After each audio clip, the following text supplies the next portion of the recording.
the pampered Esther Kreindel was now rotting in the grave, or that her own, Simile's life had come to a dismal end. When Simile slept alone on her bench bed, Maya Zissel's children tormented her. So Reitze often took Simile into her own bed to sleep. This was not a good arrangement, because Maya Zissel often wanted to come to his wife. And then Simile, though she understood well enough what the adults were up to, had to pretend to sleep through it all.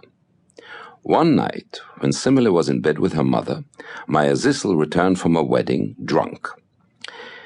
He lifted the sleeping girl from his wife's side, only to discover that Reitze had left a heap of wet wash on the bench bed. Because his desire was so strong, Maya Zissel set his stepdaughter down on top of the oven among the rags, and Simile dozed off. Sometime later, she awoke to hear Maya Zissel snoring. She pulled a flour sack over herself to keep warm. Then she heard a rustling sound, as if somebody's fingers were scratching at a board. Lifting her head, she was astonished to see a bright spot of light on the wall nearest her. The shutters were closed. The fire in the oven was long since extinct. No lamp was lit. Where could it come from?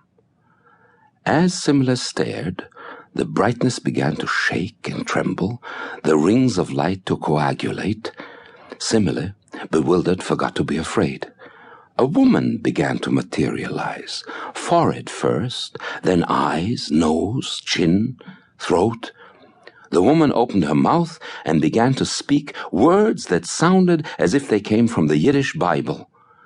"Simile, my daughter," the voice said, "be it known to you that I am Esther Kreindel, the spouse of Reb Zorach Lipover.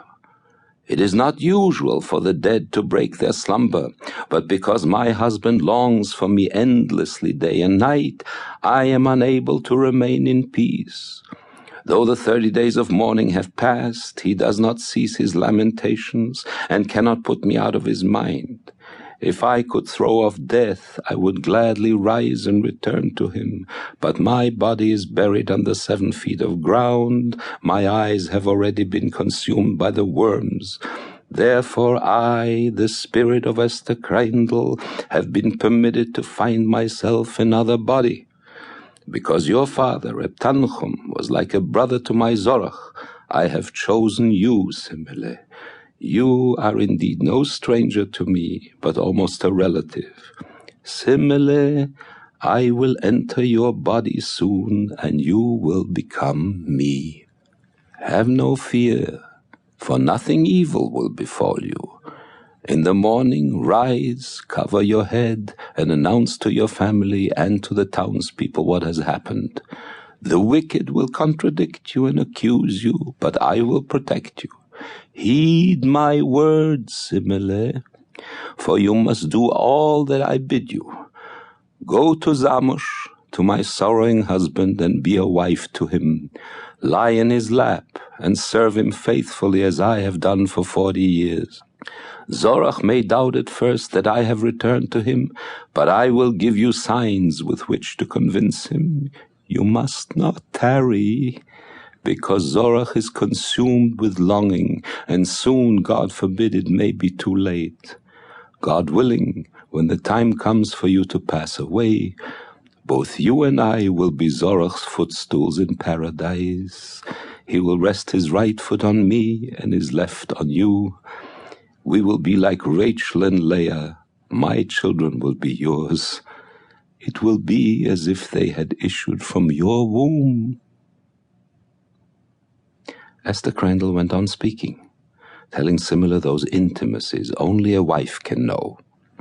Not until the rooster in the coop crowed and the midnight moon was visible through the chinks of the shutters did she stop. Then Simile felt something hard, like a pea, enter her nostrils and penetrate her skull. For a moment her head ached, but then the pain ceased, and she felt her hands and feet stretching, her belly, her breasts ripening. Her mind was maturing too, her thoughts becoming those of a wife, a mother, a grandmother who was used to commanding a large house with manservants, maids, cooks. It was all too wonderful.